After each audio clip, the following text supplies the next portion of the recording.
Hyun wiped the grease from his hands and stared at the broken atmospheric regulator.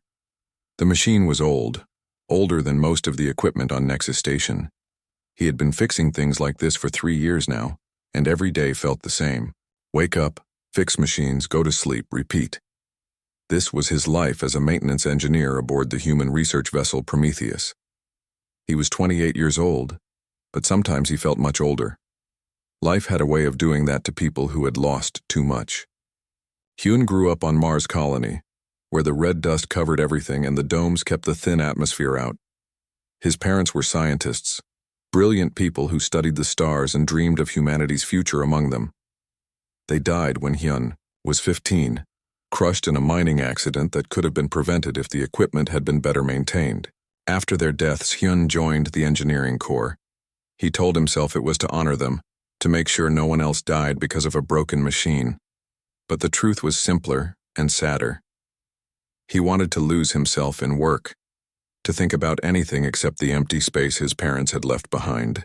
Nexus Station was a massive structure floating in neutral space, a trading hub where dozens of alien species came to buy, sell, and negotiate. Hyun watched them every day through the station's windows, the tall crystalline chimerans who could survive in the vacuum of space, the small, quick mind-weavers who could read thoughts, the elegant void-born who seemed to fade in and out of reality itself. All of them were part of the Galactic Coalition, the government that ruled the known universe. The coalition had existed for 10,000 years, maintaining peace and order across countless worlds. They had invited humanity to join 5 years ago, but only as observers. Class D civilization, they called it, a polite way of saying humans were too primitive to matter.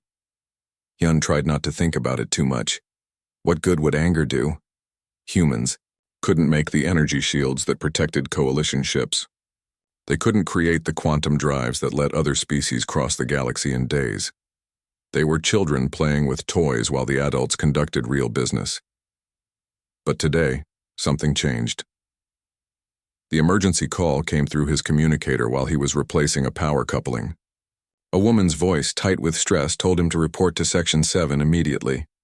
There was a power surge in one of the abandoned storage bays, and they needed someone to fix it before it damaged the station's main grid. Hyun grabbed his tools and headed down. Section 7 was in the old part of the station, where the corridors were narrow and the lights flickered. Most people avoided it. The air smelled like rust and old metal, and the temperature was always too cold. When he arrived at the storage bay, he found something he didn't expect. A coalition security team stood outside the entrance, their weapons drawn.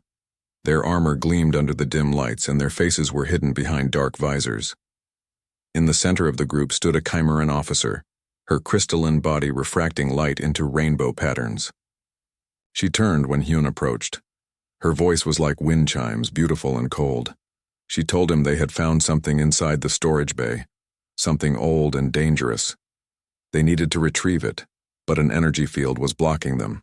Every time they tried to get close, the field burned through their protective gear.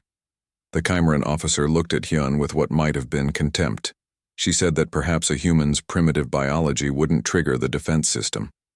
She ordered him to go inside and retrieve the object. Hyun wanted to refuse. This wasn't his job. He fixed machines, not ancient alien artifacts. But the officer's hand moved to her weapon, and Hyun understood. This wasn't a request. He stepped through the entrance into the storage bay. The room was large and empty, except for a single pedestal in the center. On top of the pedestal sat a sphere about the size of a human head. It was made of some kind of crystal that pulsed with inner light, shifting between gold and blue and colors Hyun had no names for. The air around the sphere shimmered with heat. Hyun could feel the energy radiating from it, making his skin prickle and his hair stand on end. He approached slowly, his heart beating hard in his chest. When he was close enough to touch it, he hesitated. Every instinct told him this was wrong. This thing was dangerous. But behind him, he heard the Chimeran officer shout an order. "Move faster. Do it now." Hyun reached out and placed his bare hand on the sphere. The universe exploded. Flame burst from the sphere and wrapped around his fingers, but it didn't burn. The fire was alive, intelligent, flowing like liquid gold across his skin. It didn't hurt.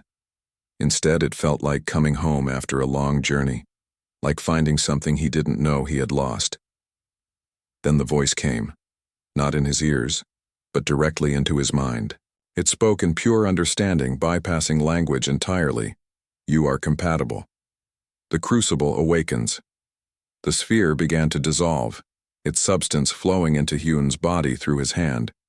He tried to pull away, but he couldn't move.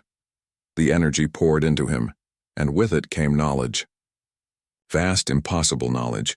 He saw blueprints for technologies that didn't exist, engines that could bend space itself, weapons that could unmake matter, medical devices that could rebuild a body from a single cell. The information flooded his mind faster than he could process it, but somehow he understood all of it.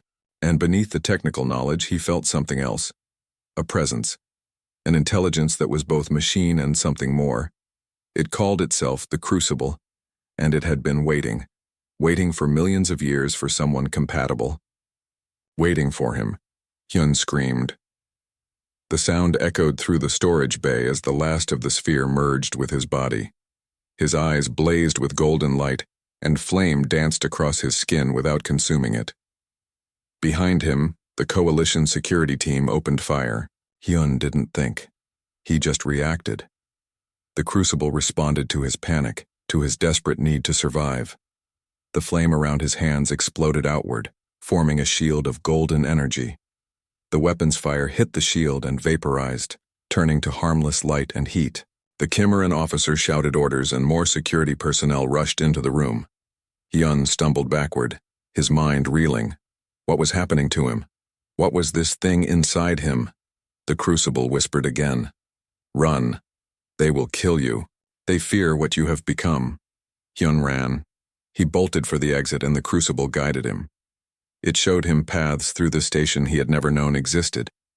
Maintenance tunnels and forgotten corridors. The security forces chased him, but he was faster now. His body moved with impossible speed and precision, enhanced by the energy flowing through him. Alarms screamed throughout Nexus Station. Red lights flashed in the corridors. Hyun could hear announcements declaring a security emergency, ordering all civilians to shelter in place. He made it to the lower maintenance levels and collapsed behind a pile of old equipment. His whole body shook. The flame had faded from his skin, but he could still feel it inside him, burning quietly in his chest. What had he done? What had he become? The crucible answered him, its voice calm and patient. You are the first in millions of years to bond with me successfully. Together, we can do what no one else can. Together, we can change everything. Hyun wanted to scream again, but he forced himself to breathe slowly. He needed to think. He needed to understand what was happening. But before he could gather his thoughts, he heard footsteps approaching. Someone was coming. Hyun pressed himself against the wall, trying to stay quiet. A woman's voice called out softly in the darkness. She told him not to be afraid. She was human too, and she could help him. But first they had to get off this station before the coalition found them. Hyun didn't know if he could trust her, but he was out of options. The coalition wanted him dead, and he had nowhere else to turn. The woman stepped out of the shadows, and Hyun got his first good look at her. She was human, probably in her early 30s, with short black hair and sharp eyes that seemed to see everything. She wore dark clothing that looked expensive and practical at the same time. Her name was Mirai, and she moved like someone who had been in dangerous situations before. She told Hyun to follow her and to stay quiet. The coalition security forces were searching every level of the station, and they had orders to shoot on sight. Mirai led him through a maze of tunnels that seemed to go on forever, taking turns that made no sense but somehow brought them closer to the docking bays. As they walked, Mirai explained who she was. She worked for Earth's intelligence service, gathering information about the coalition and its member species. For 3 years, she had been investigating rumors that the coalition was hiding something important, something that could change the balance of power in the galaxy. Now she knew what it was. The Crucible, an ancient artifact created by a civilization that existed millions of years before the coalition. The Coalition had been searching for it desperately, trying to unlock its secrets. But they had failed. Every species had tried to bond with it, and every species had been rejected, until Hyun Mirai stopped at a junction and listened carefully. Footsteps echoed from somewhere above them. She pulled Hyun into a small alcove and pressed a finger to her lips. They waited in silence as a patrol passed overhead, their boots ringing on the metal grating. When the footsteps faded, Mirai continued. She told Hyun that the Coalition had been lying to humanity for years. They claimed they were technologically superior, that their advanced civilization had earned them the right to rule. But the truth was different. The Coalition maintained power through suppression and control. Whenever a lesser species discovered something revolutionary, the Coalition took it away and claimed it as their own. Hyun felt sick. Everything he had believed about the galaxy was wrong. The Coalition wasn't a benevolent government. They were conquerors who had learned to hide their conquest behind words like order and stability. They reached the docking bay level, and Mirai led him to a small cargo ship tucked away in a forgotten corner. The ship looked old and beaten up, covered in patches and repairs, but Mirai assured him it could fly. As they approached, a man appeared at the ship's entrance. He was human, maybe 40 years old, with a worn face and tired eyes. His name was Taeyang, and he looked at Hyun with a mixture of curiosity and suspicion. Taeyang was a smuggler, someone who made a living by moving illegal cargo across Coalition space. He owed Mirai a favor, and she was calling it in. He wasn't happy about it. Getting involved with someone the Coalition wanted dead was bad for business. But a debt was a debt. They boarded the ship quickly. Taeyang took them to the cockpit, which was cramped and cluttered with equipment. He started the engines and the ship shuddered to life. Through the viewport, Hyun could see Coalition security forces rushing toward the docking bay. Taeyang cursed and pushed the throttle forward. The ship lifted off, scraping against the docking clamps. Alarms blared as they broke free and shot toward the station's exit. Behind them, Coalition fighters scrambled to intercept. The ship shook violently as weapons fire streaked past them.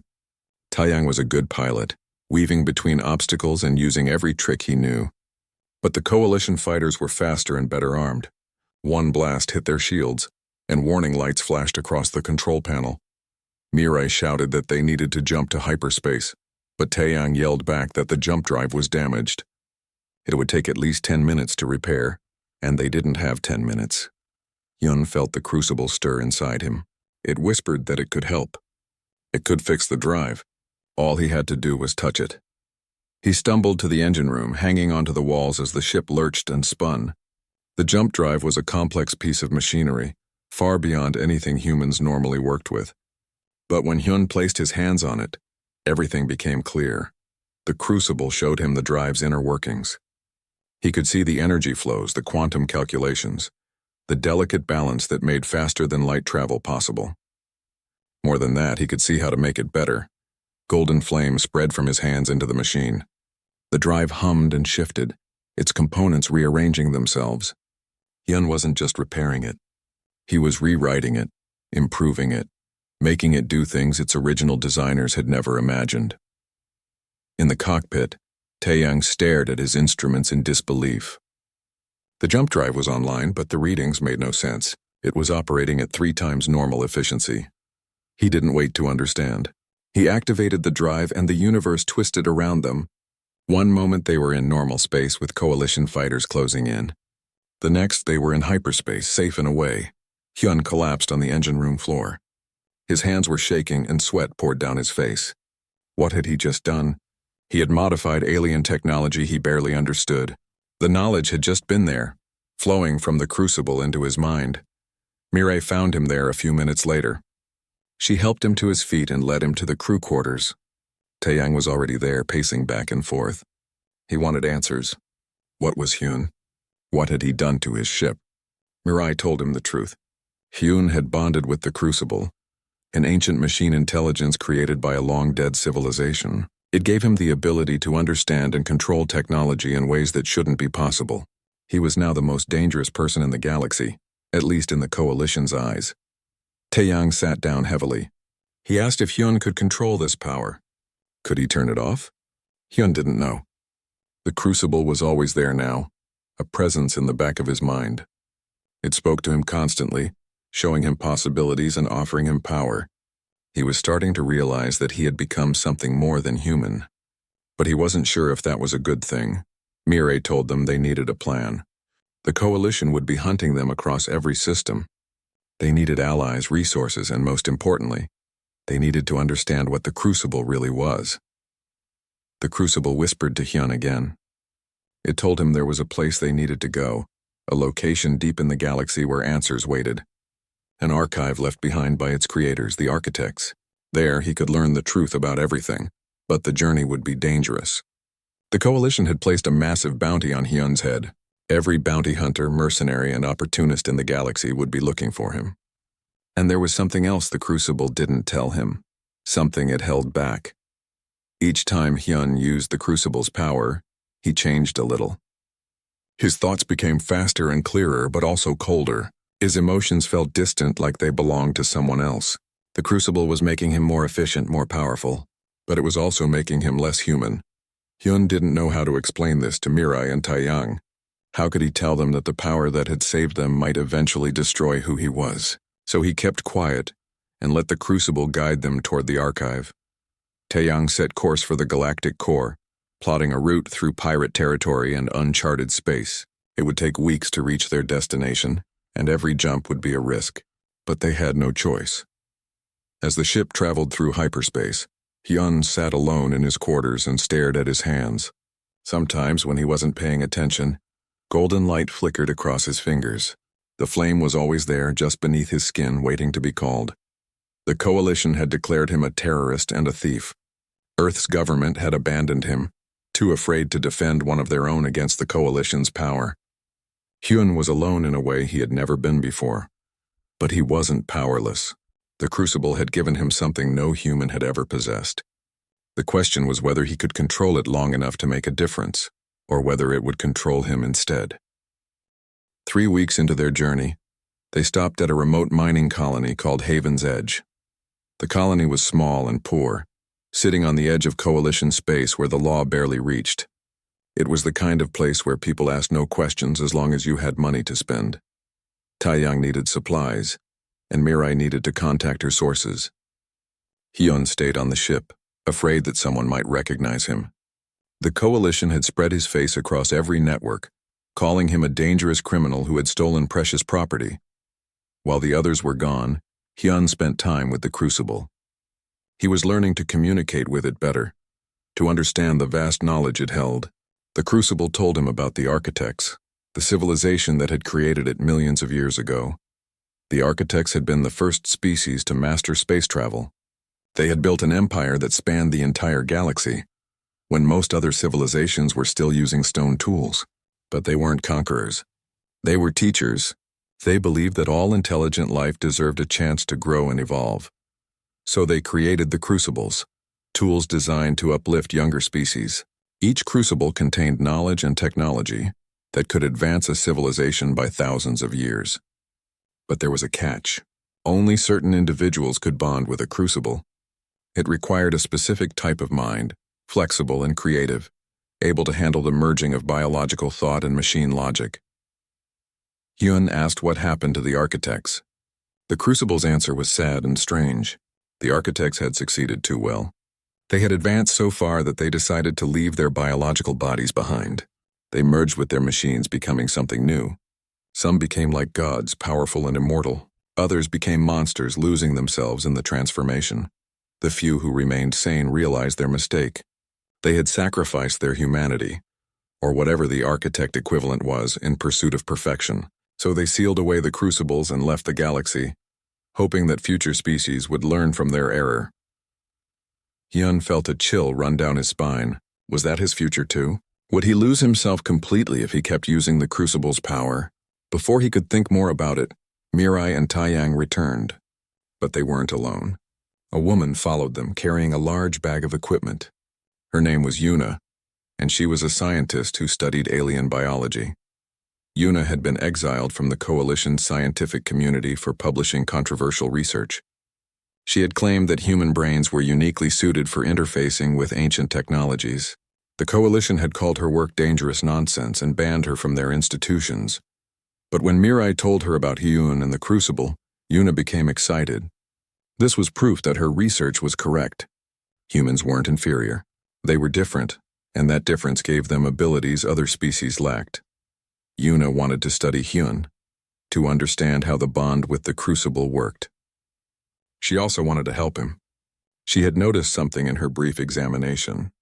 The Crucible was changing him, rewriting his neural patterns to be more efficient. If the process continued unchecked, Hyun would lose his emotions, his creativity, everything that made him human. But Yuna believed there was a way to prevent it. Human brains were naturally chaotic, constantly forming new connections and breaking old ones. This neuroplasticity might allow Hyun to resist the Crucible's influence, to maintain his humanity even as he used its power. She just needed time to develop a treatment. Time they might not have. They continued their journey with Yuna aboard. The ship was more crowded now, but Hyun was grateful for her presence. She was someone who understood what was happening to him on a scientific level. She gave him hope that he didn't have to become like the architects. Finally, after weeks of travel, they reached the archive. It was hidden in an uncharted system orbiting a dying red star. The archive itself was massive, a hollow sphere of interlocking machines large enough to contain a planet. It floated in space like an artificial moon, dark and silent. The Crucible guided their ship to an entrance. The doors opened automatically, responding to the Crucible's presence. They docked inside and made their way through corridors that hadn't seen visitors in millions of years.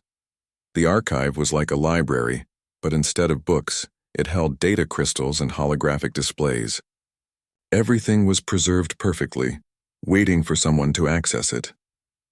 Hyun walked through the halls with the others following close behind. He could feel the Crucible pulling him toward the center of the structure. When they reached the core, they found a massive chamber with a central platform. Hyun stepped onto it, and the Crucible told him to interface with the archive's main system. He placed his hands on a control panel and the room came alive. Holographic displays filled the air, showing the history of the architects. Hyun saw their rise from primitive beginnings to galactic dominance. He saw their discoveries, their triumphs, and their ultimate failure. The information poured into his mind, organized and filtered by the Crucible. But the download was interrupted. Warning alarms suddenly blared through the archive. Mirai checked her scanner and cursed. Coalition ships were approaching. Somehow they had tracked them here. Through the archive's sensors, Hyun saw the fleet. Dozens of warships led by a massive command vessel. He recognized the signature.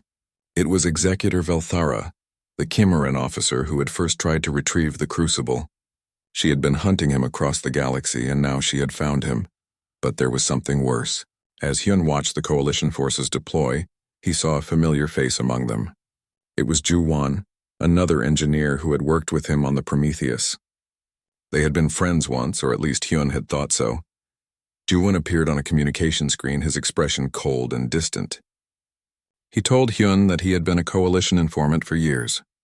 He had been the one who told them where to find the Crucible. He had been the one tracking Hyun's movements. Ju-won explained that Earth's government had made a deal. They would hand over Hyun in exchange for full membership in the Coalition. Humanity's leaders were too afraid of war to protect one of their own. They had chosen survival over principle. Hyun felt something break inside him. The people he had tried to help had abandoned him. His own species had sold him out for a promise of safety that might never come. The Coalition fleet began firing on the archive. Massive energy beams struck the structure, making it shudder and groan. They weren't trying to capture Hyun anymore. They were trying to destroy him and the archive both. Hyun made a choice. He stopped holding back. He let the Crucible flood through him completely, accepting all of its power. Golden flame erupted from his body and his eyes blazed with light. His consciousness expanded, reaching out through the archive and into space itself. He could feel the Coalition ships now, sense their systems and their vulnerabilities. With a thought, he reached into their weapon systems and shut them down. With another thought, he scrambled their navigation, sending some ships spinning off course while others collided with each other. The Coalition fleet scattered in panic. Even Executor Velthara's command ship fled, jumping to hyperspace to escape. Hyun had defeated an entire fleet without firing a single shot, but the victory felt empty. When Hyun's vision cleared and the golden light faded from his eyes, he realized what he had done. He had become something terrifying. Mirai, Taeyang, and Yuna were all staring at him with expressions of awe and fear. Yuna rushed to him with her medical scanner. She showed him the readings and Hyun's blood ran cold. His neural patterns were changing rapidly. The human parts of his brain were being overwritten by machine logic. If this continued, he would lose himself completely within days. Hyun looked at his hands. The golden flame still flickered beneath his skin. He had the power to reshape the galaxy, but he was losing the very thing that made him care about doing it. He had to decide soon. Use the Crucible's power to fight the Coalition and save humanity, or preserve his own humanity and become powerless again. Either way, something would be lost. News of what happened at the archive spread across the galaxy like wildfire. A single human had defeated an entire Coalition fleet without weapons, without ships, using only the power of an ancient machine. Some species saw Hyun as a hero, proof that the Coalition could be challenged. Others saw him as a threat worse than anything the galaxy had ever known. The Coalition responded with fury and fear. The Conclave of 12, the ruling body that governed all Coalition species, held an emergency meeting. They debated whether to negotiate with Hyun, to try to contain him, or to simply destroy Earth and every human colony as a warning to other species. Executor Velthara proposed the most extreme solution. Activate the Terminus Protocol, a doomsday weapon that had been hidden since the Coalition's founding. The weapon could sterilize entire star systems, erasing all life. If humanity wouldn't surrender Hyun, then humanity would cease to exist. Meanwhile, Hyun and his companions returned to human space. But they didn't go to Earth. Instead, they established a hidden base on Titan, one of Saturn's moons. From there, Mirai began broadcasting messages across the galaxy, telling the truth about the Coalition and showing what the Crucible could do. Hyun didn't want to become a symbol or a leader, but he understood that he had no choice. The knowledge from the archive had shown him the full scope of the Coalition's lies. For thousands of years, they had suppressed technological advancement across the galaxy. Whenever a lesser species discovered something revolutionary, Coalition agents would steal it or destroy it, maintaining their monopoly on power. With Yuna's help, Hyun began sharing architect technology. He created energy generators that could power entire cities without fuel. He designed medical devices that could cure diseases the Coalition claimed were incurable. He built shield systems that made Coalition weapons useless, but each time he used the Crucible, he felt himself changing. His thoughts became faster and clearer, but his emotions grew distant. He stopped sleeping because his body no longer needed it. He stopped eating because the Crucible could sustain him with ambient energy. He was becoming more machine than man. Yuna watched him with growing concern. She worked constantly on a treatment, trying to find a way to stabilize his neural patterns. But Hyun was changing too quickly. The human parts of his brain were being replaced by machine logic at an accelerating rate. As word spread, people began to join their cause. A former Coalition diplomat named Seojun defected, bringing evidence of corruption and war crimes. He revealed that the Coalition had been assassinating scientists and destroying research for millennia, all to maintain their illusion of superiority. A combat pilot named Hana arrived with a small fleet of ships. She had lost her family to a Coalition peacekeeping operation that was really just a massacre. She wanted revenge, but more than that, she wanted justice. She became the military leader of their growing resistance. The resistance grew from dozens to hundreds to thousands. It wasn't just humans anymore. Oppressed species from across the galaxy joined them, united by a single idea. The Coalition's power wasn't natural or inevitable. It was built on lies and maintained by fear. They struck at Coalition supply lines, freeing work camps and distributing architect technology to anyone who would use it against their oppressors. The galaxy began to change. Species that had been powerless for generations suddenly had the tools to defend themselves. But the Coalition decided to make an example. They chose New Haven, a prosperous human colony in the Tau Ceti system. 3 million people lived there, farming and building a new life among the stars. The Coalition declared it a terrorist stronghold and sent a fleet to destroy it. Executor Velthara herself led the assault with 200 warships. This time she came prepared. Her fleet included AI-controlled ships with no networked systems, immune to Hyun's ability to hack and control machines. She wanted to prove that even with the Crucible, a human was no match for Coalition might. Hyun and the Resistance arrived just as the bombardment began. Energy beams rained down on New Haven's shields, which were already beginning to fail. Hana led their small fleet against impossible odds, but they were outnumbered 20-1. Hyun watched from the bridge of their flagship as the battle unfolded. He could feel the Crucible urging him to act, showing him what he could do if he just let go completely.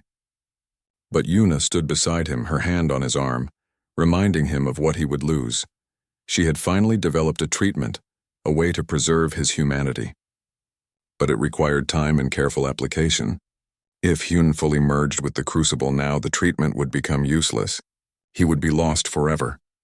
Below them, New Haven's main shield collapsed. Coalition ships moved in for the kill, preparing to fire on the cities themselves. 3 million people about to die. Hyun made his choice. He pushed Yuna away gently and walked to the center of the bridge. He closed his eyes and opened himself completely to the Crucible.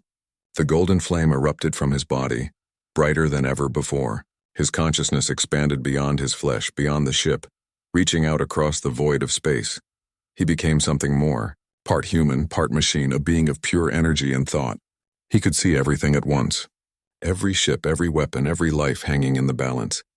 Time seemed to slow down as his mind processed information at impossible speeds. The Coalition's AI-controlled ships were supposed to be immune to his power. But Hyun didn't need to hack them.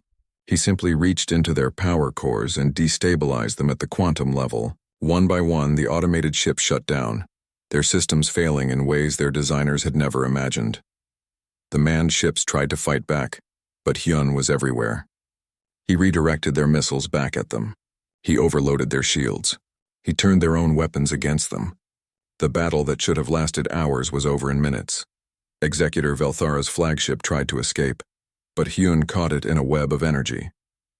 He could have destroyed it easily, but instead he just held it there, helpless, making a point. The Coalition's most powerful warrior was nothing before him. Then he let her go. He released the ship and watched it flee into hyperspace. He wanted the Coalition to know. He wanted them to understand that he could have killed them all, but chose mercy instead. When the battle ended, Hyun returned to his body. But something was wrong. He couldn't feel his hands. He couldn't feel anything. His emotions were gone, replaced by cold calculation. He looked at Mirai, at Taeyang, at Yuna, and he saw them as data points, as variables in an equation. Yuna ran to him with her medical equipment, but when she scanned him, her face went pale. His neural patterns had completely transformed. The human parts of his brain were almost entirely gone, replaced by machine logic.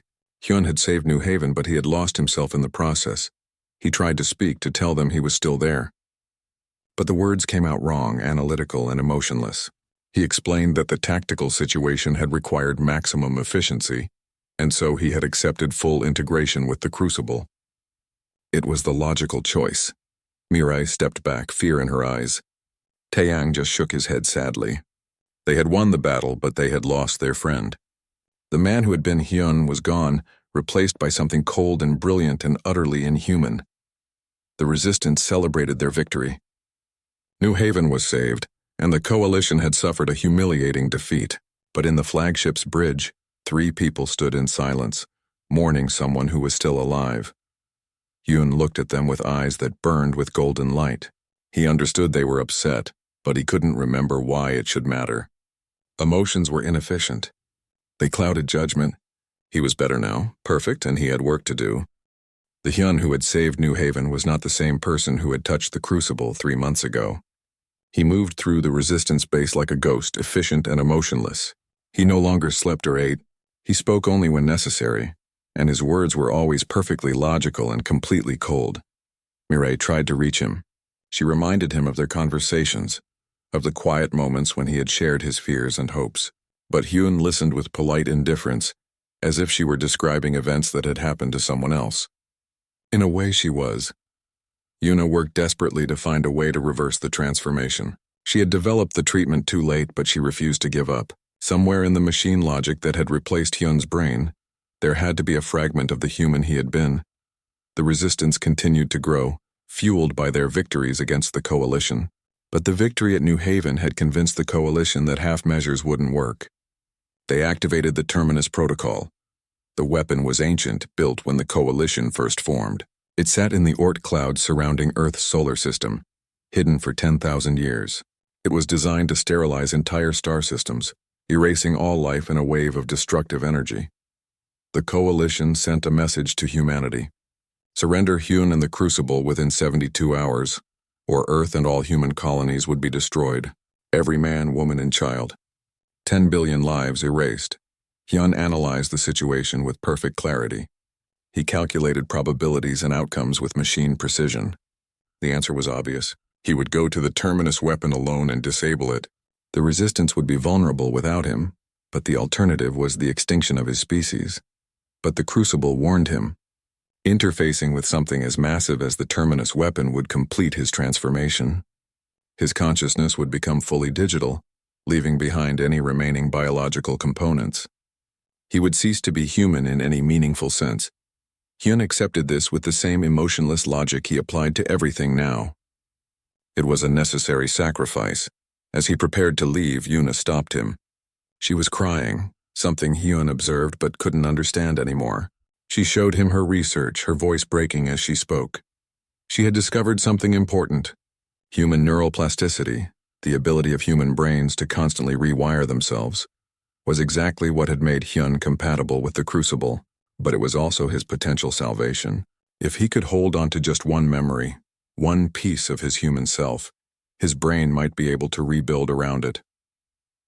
She had created a neural anchor, a device that could preserve a single memory perfectly. It would be like a seed from which his humanity could regrow, but Hyun had to choose which memory to keep. Everything else would be lost to the transformation. For the first time in weeks, Hyun hesitated. The machine part of him said it didn't matter. Memories were just data. But somewhere deep inside, something stirred. A fragment of the person he had been. He closed his eyes and searched through his memories. He saw his parents, brilliant and kind. He saw their deaths, the grief that had shaped him. He saw Mirai, Taeyang, Yuna, all the people who had helped him. He saw the moment he first touched the Crucible, but he chose something simpler. A memory from his childhood before loss and fear. His mother teaching him to fix a broken clock, her hands guiding his. Her voice patient and loving, telling him that even broken things could be made whole again. Yuna activated the neural anchor and locked the memory in place. Then Hyun left, traveling alone toward the Terminus weapon. He didn't need a ship anymore. The Crucible had transformed him into something that could exist in the void of space, traveling through quantum networks and energy fields. He moved through the galaxy like a ghost, hunted every step of the way by Coalition forces. When he reached the Terminus weapon, he discovered the full scope of the Coalition's plan. The weapon wasn't just aimed at Earth. It was aimed at every system where the resistance had taken root. Dozens of species, billions of lives, all targeted for extinction. The Coalition intended to erase everyone who had dared to defy them. It would be a genocide on a scale the galaxy had never seen. A message that would echo for thousands of years. Submit or die. Hyun approached the weapon's central core. It was massive, a construct the size of a moon. He placed his hands on its surface and let the Crucible flow into it. The weapon's AI fought him. It was ancient and powerful, designed to resist any attempt at control. The battle took place at the speed of light, across 1 billion subroutines and quantum pathways. Hyun felt himself fragmenting, his consciousness spreading too thin across the vast system. He was losing. Not the battle, but himself. He could feel the last pieces of his humanity dissolving into pure logic and calculation. Soon there would be nothing left but the machine. Then he remembered. The clock. His mother's hands. Her voice. Even broken things can be made whole again. That single memory blazed in his mind like a star. It wasn't logical. It wasn't efficient. It was human, messy, and emotional and beautiful. And it gave him something the weapon's AI didn't have. Purpose beyond programming. Hyun didn't just disable the weapon. He transformed it. He reprogrammed it completely, turning it from a tool of destruction into something new. A beacon that would broadcast the full archive of architect knowledge to every corner of the galaxy. In an instant, Every species gained access to technologies that would have taken centuries to develop. The Coalition's monopoly on advanced knowledge shattered. The balance of power in the galaxy shifted forever. The galaxy erupted into chaos. Some species used the knowledge to declare independence. Others formed new alliances. The Coalition still existed, but its absolute authority was broken. The future was uncertain, but it was also free. With the weapon neutralized, Hyun faced his final choice. The Crucible offered him one last gift. He could remain as he was, a being of pure energy and thought. Immortal, powerful, capable of reshaping civilizations. He could guide humanity's ascent, protect them from threats, become the guardian they needed, or he could use Yuna's neural anchor to force himself back to humanity. It would be painful and incomplete. He would lose most of the Crucible's power, becoming just a man again.